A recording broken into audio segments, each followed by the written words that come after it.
지금 시리아 난민 문제가 전 세계적으로 사회적 이슈가 되고 있죠.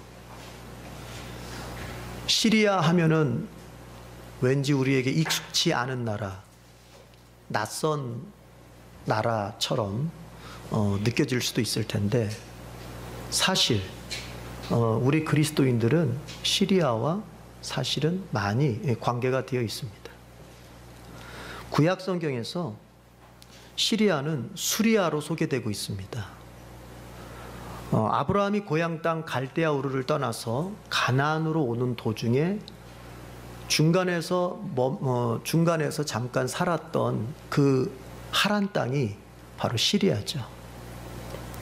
또한 시리아는 다윗과 솔로몬 시대에는 직접 유다의 통치를 받기도 했었고, 또 이스라엘 백성들이 하나님 앞에 범죄하면서 신앙적으로 타락하고 신앙적으로 나태해질 때 그 이스라엘을 하나님이 징계하시기 위해서 시리아를 징계의 막대기로 많이 들어서 사용하셨죠. 그게 구약 성경 곳곳에 나오죠. 신약으로 와서는 바울이 예수님을 만나고 회심한 곳이 우리 성경에 다메섹 도상, 다메섹으로 가는 도중이라고 이렇게 기록되어 있는데, 그 다메섹이 오늘날 시리아의 수도인 바로 다마스쿠스죠. 그러니까 바울이 시리아 땅에서 예수님을 만나고 회심했던 것입니다. 또한 예수 믿는 사람들이 그리스도인이라고 최초로 불렸던 땅이 바로 시리아죠. 그리고 바울과 바나바를 이방인을 위한 선교사로 보내면서 이방 선교에 본격적으로 헌신하고, 그로 인하여서 오늘날 우리 대한민국도 이렇게 복음을 듣고 교회가 세워지고 예배를 드리게 되는데, 바로 그렇게 이방 선교를 본격적으로 시작한 그 안디옥 교회가 바로 시리아의 안디옥 교회, 시리아에 있는 교회죠. 그러고 보면 이 시리아라고 하는 곳이 우리 그리스도인들에게는 결코 낯설지 않은 곳이에요. 익숙한 곳이고 친숙한 곳이에요. 그런데 이런 시리아가 2011년부터 정부군과 반군 사이에 전쟁이 일어나면서 지금 시리아의 대부분의 국민들은 90% 이상이 이슬람이죠. 그 시리아의 국민들 4분의 3 정도가 이슬람 가운데서도 수니파. 그런데 현재 대통령으로 있는 사람은 대통령은 시아파, 그러니까 지도자 자리에 있는 사람들이 시아파죠. 그래서 끊임없이 갈등하면서 이제 전쟁까지 벌이게 되는데, 거기에 IS라고 하는 그 이슬람 극단주의 무장단체, 거기까지 가세를 해가지고 아주 혼란 속에 빠져 있지 않습니까? 그러니까 2011년도부터 내전이 일어나서 그때부터 난민이 조금씩 생기기 시작했는데, IS가 가담하면서 더욱더 처참한 환경이 되니까 난민은 급격하게 늘어나고 지금 시리아를 빠져나가는 그 시리아 국민들이 너무 많아지는 거예요. 이 난민들을 어떻게 감당해야 되는가? 이게 지금 유럽을 비롯한 전 세계의 하나의 사회적 이슈가 되고 있죠. 자, 그런데 얼마 전 여러분도 보셨을 거예요. 뉴스에서 그 아이를 안고 달려가는 어떤 남자, 시리아의 난민인 남자를 헝가리 그 여기자가 발을 걸어가지고 넘어뜨렸던 장면을 여러분 보셨을 거예요. 이게 아주 굉장히 세계적인 또 그 이슈가 됐어요. 그 발을 걸어 넘어뜨린 그 여기자는 결국에는 해고당했다 그래요. 그것을 본 세계의 많은 사람들이 분노를 느꼈어요. 분노를. 그 살아보겠다고 국경선을 넘어 아이를 안고 국경선을 넘어가는 그 남자의 발을 걸어뜨려서 넘어뜨리고, 그러니까 가지 못하게, 이게 분노를 사가지고 결국에는 그 여기자는 해고되고, 그 방송국도 굉장히 질타를 받았죠. 그런데 그 남자, 아이를 안고 달려가던 중에 여기자의 발에 걸려 넘어진 그 남자의 동정심은 매우 컸죠. 저도 그 장면을 봤는데 뉴스에서 정말 너무 불쌍하고 이게 막 마음이 진정이 되지 않을 정도로 아프더라고요. 꼭 내가 내 자식들 안고 뛰는데 꼭 발에 걸려 넘어진 것처럼 마음이 그렇더라고요. 안타깝더라고요. 이게 전 세계인들이 아마 공통된 그 감정이었을 것 같아요. 그런데 지금 그 남자가 어떻게 지낸 줄 아세요? 그 발에 걸려 넘어진 이후로 어떻게 지낸 줄 아세요? 지금은 그분이 그 이름이 오사마 압둘 모센이라는 사람인데 지금은 그분이 스페인 그 국립축구 코치 센터 트레이닝 센터에서 스페인 축구계에 입문하기 위해서 훈련을 받고 있다 그래요. 그러니까 앞으로 거기서 이제 언어나 이런 모든 과정들을 잘 마치면은 스페인 프로축구에서 그 사람을 이제 아마 이렇게 쓰려고 하는 것 같아요. 왜 그런가 하면 그 압둘 모센이라고 하는 사람이 그 알고 봤더니 그 시리아의 그 프로축구 일부 리그 팀 그 알포투아 거기에 감독이었다고 그래요. 이거를 이제 그 스페인의 그 레알 마드리드 팀이 알아가지고는 그 모센을 초청을 한 거예요. 같은 축구인으로서 이렇게 보고 있을 수 없다 해가지고 초청을 해가지고 그 마드리드의 어떤 주선으로 인해서 스페인 축구계에 지금 이렇게 뭔가 일을 할 수 있는 기회를 얻게 된 거죠. 또한 집도 아파트도 얻어서 가족들이 다 모여 살 수 있는 기회도 얻게 됐고요. 그러니까 그러고 보면은 난민이 되어서 국경선을 넘다가 그 여기자의 발에 걸려 아이를 낳은 채 그냥 곤두박질 쳤던 그 사건은 참 보기에는 비참해 보였고 너무나도 정말 안쓰러웠던 그런 사건이었긴 했지만 오히려 그 사건으로 인해서 그 사람은 더 길이 열린 거예요. 본의 아니게 그 사건이 자기를 어필하는 시간이 됐던 거죠. 그 눈에 띄게 된 거죠. 그러니까 그 스페인 축구계에서 그걸 발탁을 해가지고 그 사람에게 살 길을 열어준 거죠. 여러분, 비참하게 보였던 그 사건이 결국 모센에게는 생명을 얻는 기회가 되었던 것처럼 우리에게 주어진 고난이라고 하는 어떤 사건들이 결코 부정적이기만 하느냐? 그렇지는 않은 거죠. 오히려 우리에게 닥쳐온 고난의 사건이 우리에게 생명을 얻고 새로운 기회를 얻을 수 있는 그런 행운의 기회가 될 수도 있는 것입니다. 유다의 백성들이 하나님의 징계를 받아서 바벨론에서 포로 생활을 하던 중에 그 바벨론 지역의 정치적 상황이 달라졌어요.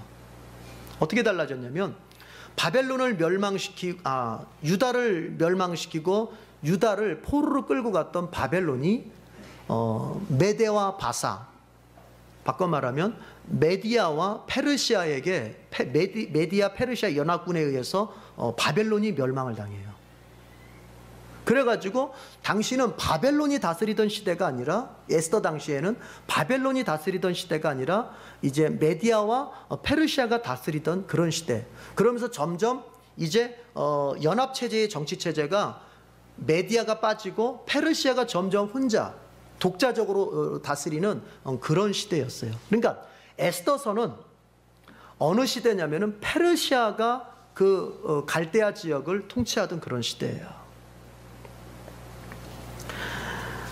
자, 그러나 통치하는 국가가 달라졌을 뿐이지 유다인들은 여전히 포로 생활을 하고 있었습니다.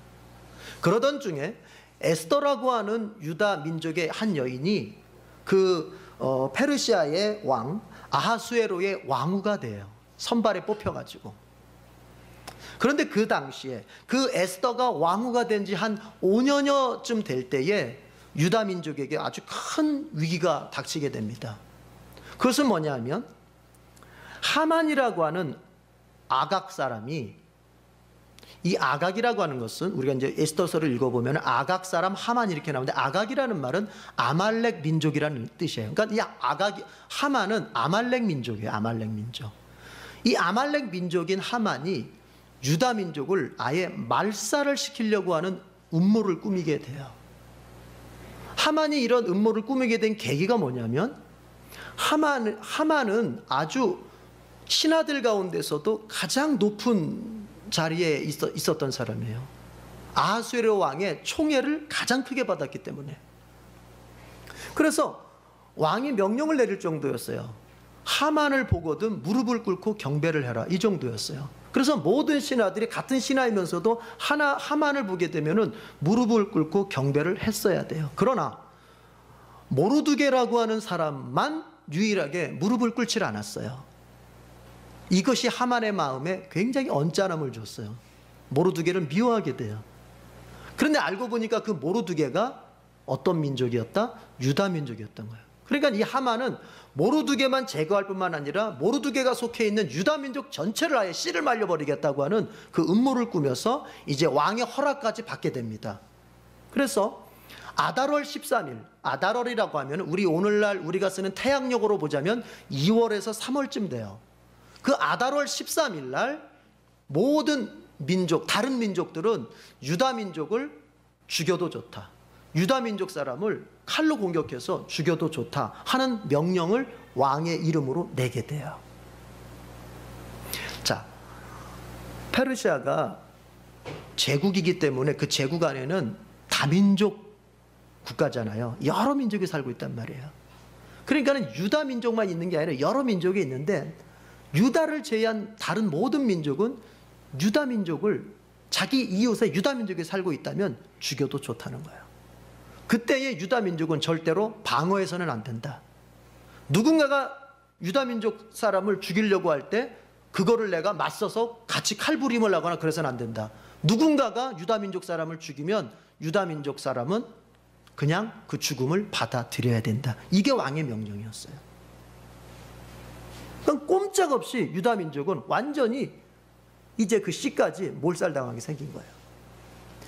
지금으로부터 11개월 후면은 정확하게 아달월 13일이 되는데, 이 명령이 내린 날로부터 11개월 후가 되면 아달월 13일, 그때의 유다 민족은 이제 완전히 멸망당하게 되는 거예요. 자, 이런 가운데서 당시 유다 민족의 정신적 지도자였던 이 모르드게가 이 위기를 어떻게 극복해 갈 것이냐, 이 죽음의 위기 속에서 어떻게 우리가 살아날 것이냐 생각하는 중에 에스더에게 도움을 요청하게 됩니다. 에스더에게 이 죽음의 위기를 위해서, 유다 민족을 구원하기 위해서 왕에게 나아가 도움을 요청하라고 이제 에스더에게 건의를 해요. 그런데 처음 이 제안에, 모르드게의 제안에 에스더가 자기는 할 수 없다고 얘기를 해요. 왜냐하면 만약에 그 당시에 페르시아 법이 왕이 누군가를 부르기 전에 왕 앞에 나서면 그것은 왕에 대한 테러 혐의가 있다고 보기 때문에 그것은 사형을 당하게 돼 있어요. 그러니까 에스더가 그 얘기하는 거예요. 왕이 나를 부르지 않는데 내가 나가면 나는 죽는다, 이 얘기예요. 그런데 왕이 지금 나를 부르지 않은 지가 30일, 한 달이나 됐다. 그런데 내가 지금 여기서 나섰다가는 죽게 된다. 그러자 모르드게가 아주 격한 편지를 쓰게 돼요. 왕후여, 왕후께서 유다 민족을 구하기 위하여 돕지 않아도 유다 민족은 다른 길을 통해서라도 반드시 구원을 받게 될 것입니다. 그러나 당신의 동족 유다 민족이 죽음의 위기에 있을 때 당신은 그 성 안에, 그 궁전 안에 있다고 해서 당신은 평안할 것 같습니까? 당신이 돕지 않아도 유다 민족은 다른 길을 통해서라도 반드시 구원을 받을 텐데, 그러나 당신과 에스더, 당신과 당신의 가문은 멸망을 당하게 될 것입니다. 아주 격한 편지를 썼어요. 그럴 수 있어요. 왜냐하면 모르드게는 에스더의 삼촌이에요. 에스더를 모르드게가 키웠고, 모르드게가 에스더가 왕위에 선발될 수 있도록 다 준비시켜 놨거든요. 그러면서 이런 말을 해요. 모르드게가 지금 당신이 왕의 자리에 있는 것이 바로 이때 유다 민족의 위기를 구원하게 하시려는 하나님의 뜻이 아닌가, 이런 얘기를 하게 돼요. 당신이 높은 자리에 있는 게 바로 이 위기를 타개하기 위하여 있는 것이 아니냐, 이런 얘기죠. 이제 그러자 에스더가 그 두 번째 모르드게의 편지를 받고 나서 결심을 합니다.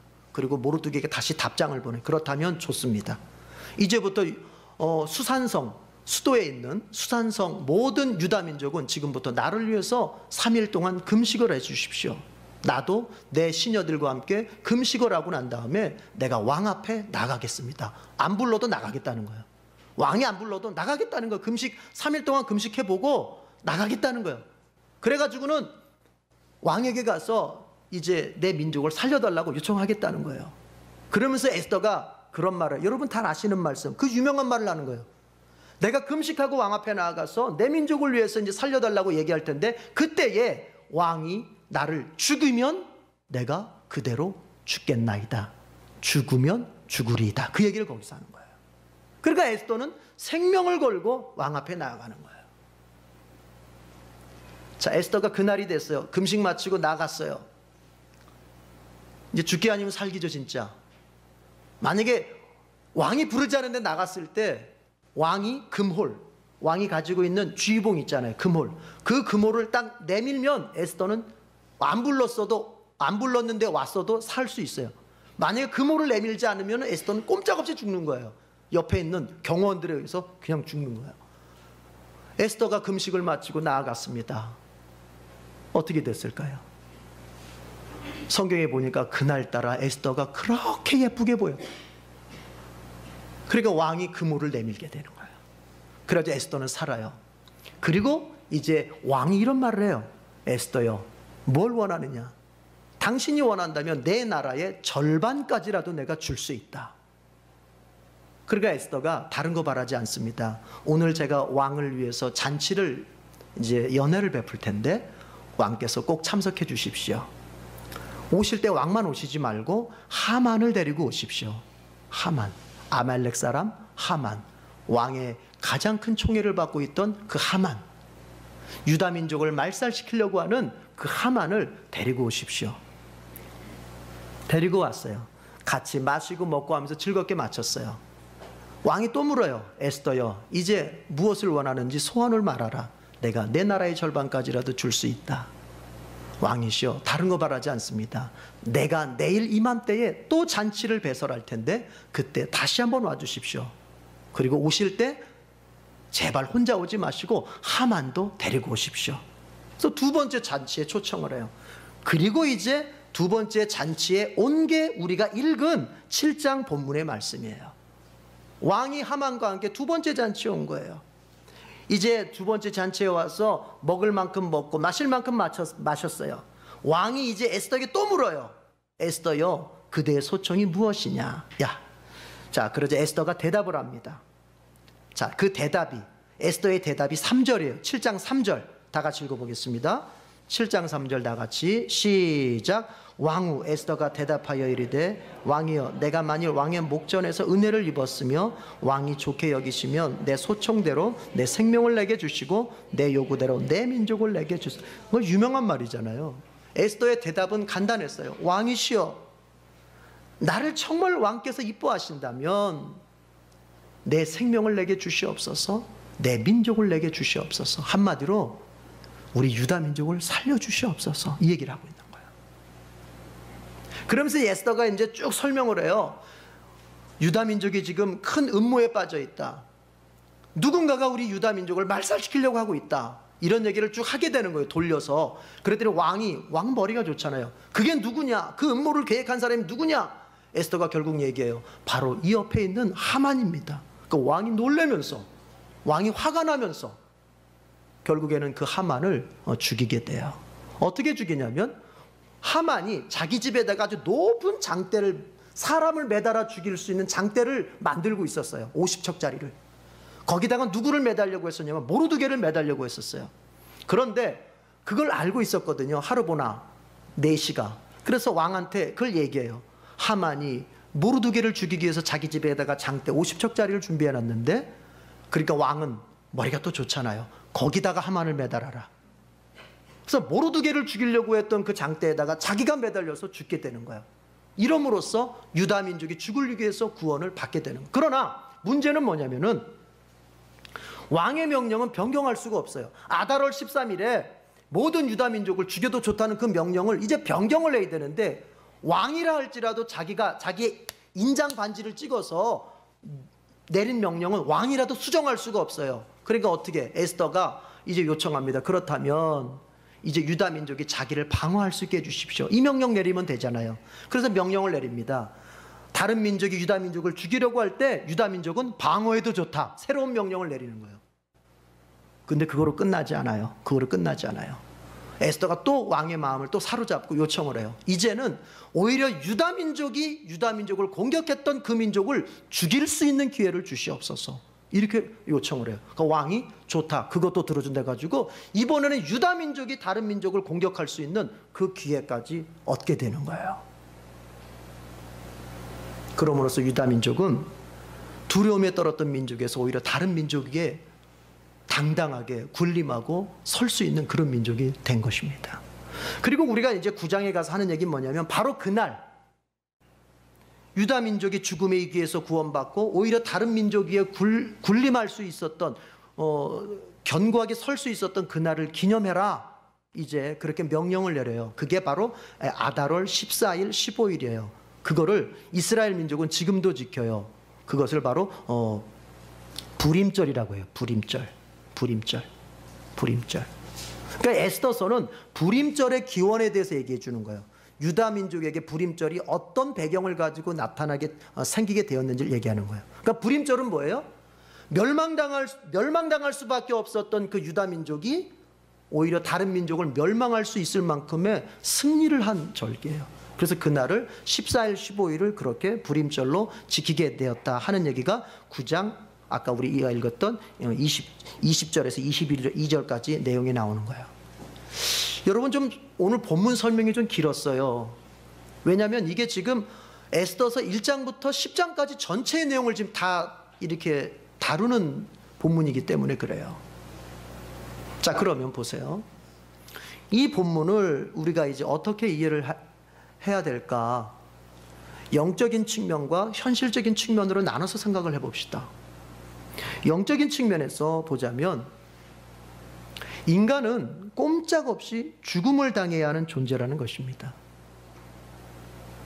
죽음이 인간에게 찾아오면 그 누구도 죽음을 거절할 수 없어요.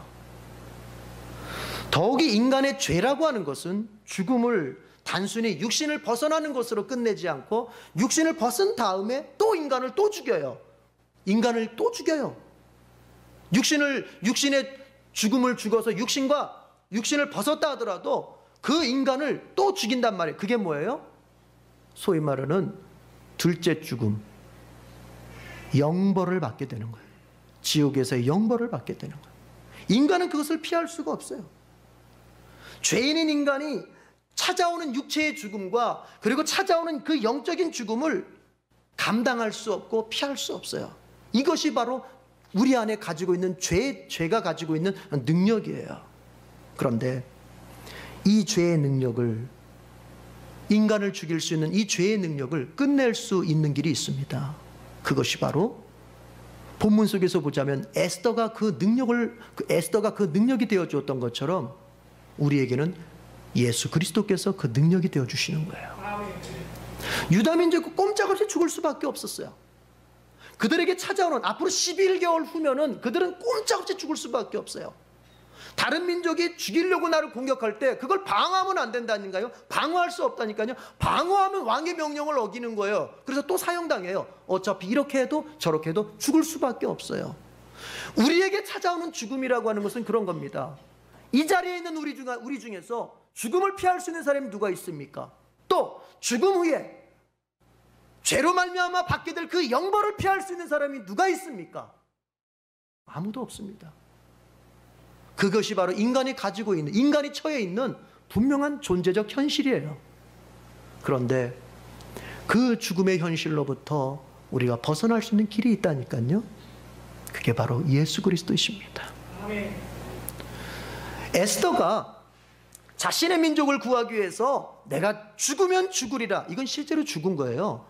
왕이 부르지 않았는데 왕 앞에 나가는 건 이건 죽은 거예요. 자신의 생명을 내걸고 자신의 유다 민족을 구원하기 위해 뛰어들었던 것처럼 우리의 주님이신 예수께서 어떻게 우리를 구원하셨습니까? 자신의 생명으로 십자가에서 죄값을 갚으시고 의롭지 못한 우리에게 의로움을 주시고 죄 가운데서 죽어 멸망할 수밖에 없는 우리에게 하나님의 영원한 복락을 누릴 수 있도록 죄에 대한 길이 되어 주심으로 우리가 살지 않았습니까? 사랑하는 성도 여러분, 인간이 왜 불안하고 왜 두렵습니까? 지금 아무리 잘 먹고 잘 살아도 자신이 점점 죽어간다고 하는 것을 깨닫는 순간부터 인간은 두려운 거예요. 젊었을 때는 모르잖아요. 그러나 이제 어느덧 나이가 들어서 죽음의 시간이라고 하는 것이 점점 내게 가까워지고 있을 때 인간은 두려움을 느껴요. 왜? 그것을 결코 피할 수 없기 때문에. 그러나 그리스도를 통해서 구원을 받고 그리스도를 통해서 죄의 문제를 해결하고 그리스도를 통해서 하나님의 자녀가 된 사람은 여러분, 이 육체를 벗어버리는 것을 오히려 영광스럽게 생각합니다. 왜 그럴까요? 우리가 현재 입고 있는 이 육체는 죄로 찌든 육체예요. 죄로 찌든 육체. 이것은 입고 있으면 입고 있을수록 우리가 불편하고 우리가 두렵고 우리의 삶을 무겁게 만드는 거예요. 그래서 이 육체를 벗어야 돼요. 그리고 주님께서 우리에게 부활을 통해서 입혀주실 새로운 육체, 주님이 입으셨던 것과 똑같은 신령한 육체를 우리가 입어야 되는 거거든요. 여러분, 그것이 바로 구원 아닙니까? 그것이 바로 유다민족에게 에스더를 통해서 살 길을 주신 하나님의 은혜인 것처럼 우리에게 예수님을 통해서 주신 하나님의 구원의 은혜인 것입니다. 사랑하는 성도 여러분, 오늘 그 예수님을 우리는 잘 믿어야 합니다. 예수께서 십자가에서 이루신 그 구원의 은혜를 우리는 받아들이고 그분을 자신의 구주와 주님으로 영접하여 우리가 죽음을 이길 수 있는 사람이 될 수 있어야 됩니다. 꼼짝없이 11개월 후면은 죽을 수밖에 없는 그 유다민족이 에스더의 생명을 건 은혜를 통해서 삶의 기회, 생명의 기회를 얻을 수 있었던 것처럼 죽을 수밖에 없는 우리가 예수님을 통해서 생명을 얻게 됩니다. 우리 가운데서 예수님을 아직도 거절한 사람이 있습니까? 우리 가운데서 아직도 그 예수님을 마음에 모시지 않은 자가 있습니까? 모시기를 바랍니다. 또 예수님을 모셨다 하더라도 그 예수님과 함께하는 삶을 아직도 최선을 다하지 않는 사람이 있습니까? 여러분, 최선을 다하십시오. 그 사람에게 구원의 감격은 더욱 크게 느껴지게 될 것입니다. 현실적인 측면에서 보자면 오늘의 본문이 우리에게 보여주는 현실적 측면에서의 교훈은 고난을 당하는 성도들에게 힘을 주신다는 것입니다. 고난이라고 하는 것은 한번 드리워지면은 내가 영원히 이 상태 속에서 끝나버릴 것 같은 두려움을 갖게 합니다. 자, 물질적인 고난을 당합니다. 나 이렇게 살다 끝날 것 같아. 어떤 현실적인 큰 어려움 속에 우리가 놓여 있습니다. 나 이렇게 살다가 그냥 내 인생 끝장날 것 같아. 두려움이 옵니다. 그러나 하나님께서 오늘 우리에게 보여주시는 바는 그 고난을 하나님께서 끝내실 때가 있다는 것입니다. 여러분, 하나님의 백성에게도 감당하기 어려운 삶의 고난은 닥쳐옵니다. 어쩌면 우리 가운데서 지금 그 고난을 당하고 있는 분도 있을 수 있어요. 인생을 살면서 고난이라고 하는 것은 피할 수 없어 보여요. 피할 수 없어 보여요. 자기에게 닥쳐온 그 고난에 대해서 내가 감당할 수 없어 보여요. 그러나 하나님께서는 하나님의 백성에게 그 고난을 감당할 수 있는 힘과 능력과 길을 반드시 보여주십니다.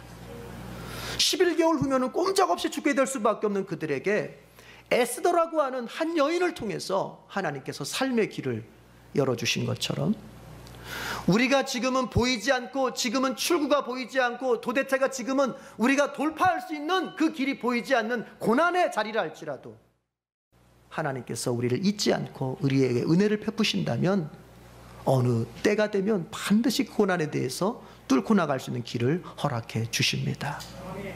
여러분, 불안하고 두렵습니까? 그래서 더 이상 기도할 힘도 없고 예수 믿는 것에 대한 신앙적 회의도 너무나 큽니까?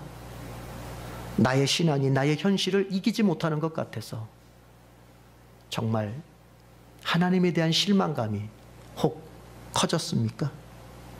그러나 오늘 에스더서를 통해서 우리에게 보여주시는 하나님의 은혜는 이겁니다.